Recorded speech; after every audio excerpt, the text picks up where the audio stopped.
E agora vamos ver então o porquê que o Goldman Sachs recomenda a venda das ações estatais e compra de empresas privadas. Será que faz sentido? A tese do Goldman Sachs leva em conta ali no relatório que os múltiplos historicamente elevados das ações estatais brasileiras e a recente interferência do governo aqui na questão dos dividendos da Petrobras, eles levam em conta que o Jean Paul Prats foi motivado por orientações do Lula. Tais eventos normalmente levaram a um prêmio de risco mais elevado para os ativos brasileiros. No entanto, as estatais brasileiras estão com um valuation historicamente elevado quando comparada com as suas correspondentes privadas. Ou seja, historicamente sempre teve uma leitura aqui, na minha visão, né, de um risco muito elevado nas empresas estatais, então elas tiveram sempre um grande desconto. Esse desconto ficou ainda mais exagerado ali no início de 2023, quando o mercado achou que ia ser um governo parecido com a Dilma. Acontece que a leitura foi vendo, puxa, não é tão ruim quanto parece, as ações foram se recuperando, ficando ali a múltiplos, como estava ali no governo anterior, por exemplo. Então foi se recuperando, e aí agora, com essa intervenção acontecendo, o mercado está lendo aqui que o risco exige um prêmio maior, e isso não vem acontecendo, né?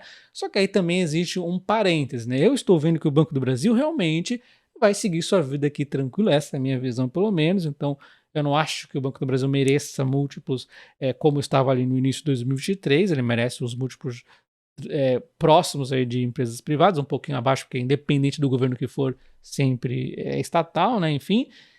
Enquanto Petrobras, aí o negócio é mais embaixo. Eu venho aqui dizendo para vocês constantemente, né? Existem aqui muitas incertezas, por mais que no momento nós tenhamos aqui seguido políticas de preço internacional bem próximos, dividendos, não vejo grande problema, desde que os investimentos sejam bem feitos, mas será que esses investimentos vão ser bem feitos? Enfim, muitas perguntas e nem tantas respostas assim. Vai de cada um, né? E vai de cada empresa, tá? Essa análise aqui meio generalizada eu não gosto muito. Tem que ver cada empresa. Banco do Brasil não vejo problema. Petrobras eu não curto. Tem quem curta. Porém, o Goldman Sachs continua dizendo os efeitos da queda da taxa de juros no Brasil e nos Estados Unidos. Eles tendem a gerar mais altas aqui nas empresas privadas do que nas empresas estatais. Então isso aqui é uma realidade que realmente pode fazer sentido neste curto prazo, tá? Eles complementam aqui que as estatais brasileiras elas têm apresentado um desempenho superior às empresas privadas desde a pandemia. Parte disso se deve exatamente à alta da taxa de juros. E agora com a queda, né, tende a se reverter um pouco isso. Então esse ponto aqui de curto prazo pode realmente fazer sentido. E aí eles também colocam uma observação adicional aqui no Banco do Brasil. O pedido atual da administração para que o Banco do Setor Público aumente as ofertas de crédito para baixa renda e PMEs pode apontar para mais intervenções no futuro.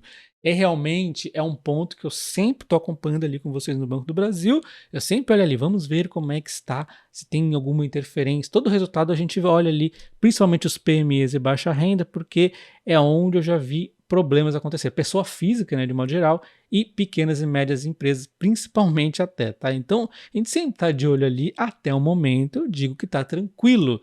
Inclusive ali nas pessoas físicas, onde mais eles têm mexido, na minha visão, é o consignado, que está bem bacana, eles são bons nisso, e PMEs, a oferta está ali, por enquanto, sob controle, não tem nada assim descontrolado, mas a gente tem que ficar de olho sim. Porém, na minha visão, o Banco do Brasil já tem um desconto ali, já está um pouquinho desse risco até o momento. A partir do momento que realmente o banco começar a ter mais interferência acima desse desconto aqui, que existe hoje, aí a gente começa a reavaliar. Na minha visão, já está no preço, tá? Então vamos dar uma olhada rapidamente aqui no múltiplo PVP dessas empresas estatais. Ó, Banco do Brasil com PVP de 0,94. Em termos de PVP, existe um desconto à média histórica, porém, existe aqui um período, né, o governo da Dilma que era abaixo, o governo depois foi acima. Então, muito vai dependendo aí do cenário macroeconômico, aqui, a pandemia e tudo mais, e também referente aqui ao risco ao qual o mercado está fazendo a leitura, né? Então, será que aumentou o risco? Não sei, 0,94 me parece um desconto aqui bacana em relação ao Banco do Brasil, não adianta ficar se desesperando. Petrobras, 1,26, né? E agora o PVP médio é 0,94, aí não tem nem como a gente comparar. A Petrobras é difícil. Múltiplo que for que você for pegar, vai ser difícil, porque a Petrobras na época da Dilma era um caos, né? Enfim, não tem nem como o que dizer aqui, né? BB Seguridade, em termos de PL, não dá pra gente olhar o PVP, não faz sentido, tá? Em termos de PL, ó, tá até abaixo aqui da média. Só que assim, o risco de BB Seguridade e Caixa Seguridade é indireto via os bancos, né? Ao qual tem aí participação neles, né? O Banco do Brasil e a Caixa Econômica Federal.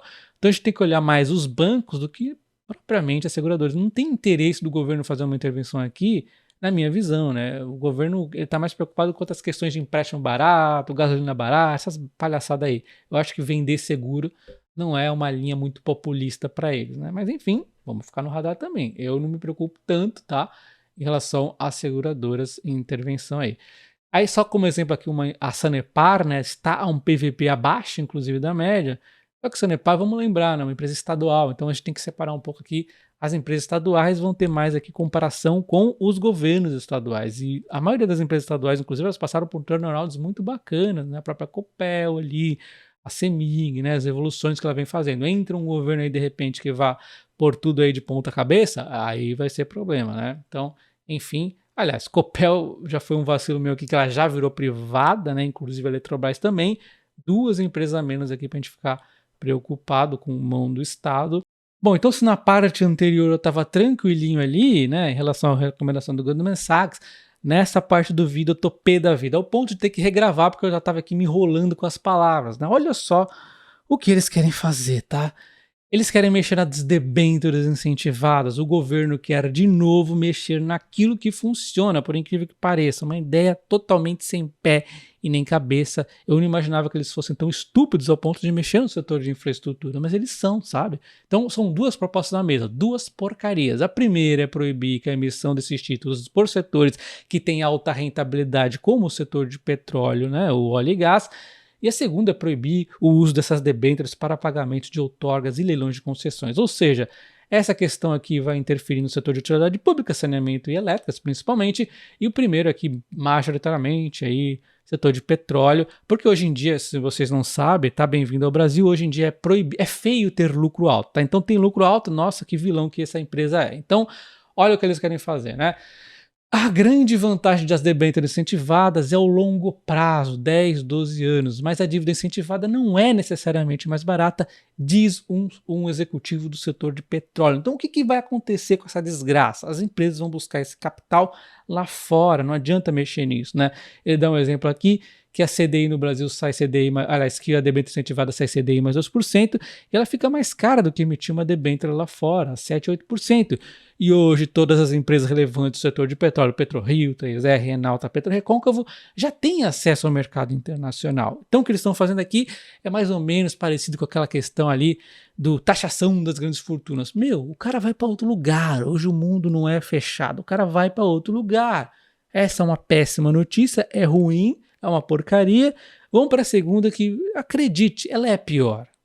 E a segunda parte é ainda pior, né? A limitação das debêntures incentivadas para o pagamento de outorgas é ruim para as empresas, mas é ainda pior para os governadores e para os prefeitos. E eu ainda indicaria um terceiro ponto aqui, que eles vão comentar daqui a pouco, que é os consumidores, ainda pior para os consumidores. É aquela tal história, né? Nem quem ganhar, nem quem perder, vai todo mundo perder nessa desgraça. Então, olha só, essa limitação tem por objetivo, né, do governo a arrecadação de impostos, mas o governo está certo aqui no diagnóstico, porém incorreto, muito incorreto no prognóstico, principalmente aqui no setor de saneamento. Olha só o que vai acontecer então. Ao restringir as debêntures, você não impede que a competição seja por meio da outorga, você só torna o custo de capital maior e o operador vai ter que reajustar isso na tarifa de qualquer forma para que o equilíbrio do contrato seja mantido, ou seja, quem vai pagar é o consumidor essa desgraça. E pior, tem outra condição também que pode acontecer, que é você deixar o acesso aqui para as empresas brasileiras mais difícil, e não vai ser tão incomum você ver leilões aqui sendo entregues de mão beijada, por exemplo, por chineses, como foi ali o leilão de transmissão no fim do ano passado. Será que é isso que o governo quer? Será que é isso que o governo quer? Dar de mão beijada aí por chineses? Porque eu só tô vendo, é o único que pode ganhar aqui. Então a gente pode reformular a frase da Dilma, eu não acho que nem quem ganhar nem quem perder vai ganhar ou perder. Só os chineses vai ganhar, porque é isso que está acontecendo aqui. Todo mundo vai perder, menos os chineses, talvez. Enfim, depois vocês deem uma olhada nessa matéria aqui, são fundamentos básicos de economia, é uma tristeza. O brasileiro parece que muitos aí tiveram um vento estocado aí pela Dilma na cabeça, e aí cabeça de vento não entra informação desse tipo, embora seja muito simples, embora seja muito fácil de entender. Um abraço e até o próximo vídeo, valeu!